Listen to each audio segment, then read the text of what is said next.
পৃথিবীতে সবচেয়ে বেশি দুর্নীতিগ্রস্ত দেশগুলোর মধ্যে একটি হচ্ছে বাংলাদেশ। এত দুর্নীতির পরও বাংলাদেশের এগিয়ে যাওয়ার অন্যতম কারণ হচ্ছে প্রবাসী আয়। কিন্তু এই প্রবাসীরাই বাংলাদেশ থেকে যখন ভিন্ন কোনো দেশে যাওয়ার জন্য যাত্রা শুরু করে, প্রথম থেকেই তারা বিভিন্ন প্রকার প্রতারণার শিকার হতে থাকে। বন্ধুরা, আপনি কি জানেন একই কাজের জন্য সৌদি যেতে একজন বাংলাদেশি কর্মীর খরচ একজন ভারতীয় কর্মীর তুলনায় কয়েক গুণ বেশি?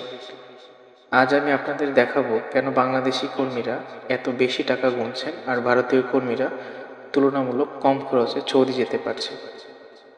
একজন বাংলাদেশি কর্মী বাংলাদেশ থেকে সৌদি আরবে কাজের জন্য যাওয়ার জন্য প্রায় 3 থেকে 4 লক্ষ টাকা খরচ করে থাকে, যেখানে একজন ভারতীয় কর্মীর খরচ 1 লক্ষ টাকার আশেপাশে।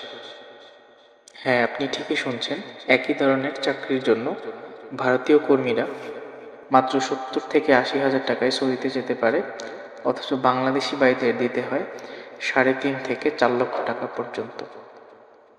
কিন্তু এই বিশাল পার্থক্যের কারণ কি? বাংলাদেশি কর্মীদের বেশি হওয়ার কারণের মধ্যে অন্যতম হচ্ছে দালালদের অতিরিক্ত চার্জ, যা কোনো নিয়মের মধ্যেই পড়ে না। রিক্রুটমেন্ট এজেন্সির বিশাল কমিশন ভারতীয় এজেন্সির তুলনায় অনেক বেশি।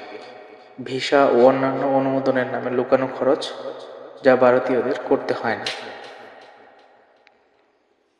এই দালাল চক্র আর মধ্যস্বত্বভোগীরা আমাদের শ্রমিকদের কষ্টের টাকা লুটে নিচ্ছে। ভারতীয় কর্মীরা সরাসরি সরকারি তদারকিতে কম খরচে যেতে পারে, অথচ বাংলাদেশের কর্মীরা বাধ্য হয়ে দালালের খপ্পরে পড়তে হয়।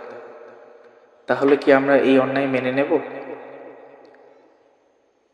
এখনই সচেতন হন, দালালের ফাঁদে পড়বেন না। সরকারি অনুমোদিত এজেন্সির মাধ্যমে তথ্য জেনে নিন, ন্যায্য খরচ করুন, ন্যায্য সুবিধা নিন। বন্ধুরা, এই তথ্য সবার জন্য দরকার। আপনাদের একটা শেয়ার অনেকের চোখ খুলে দিতে পারে।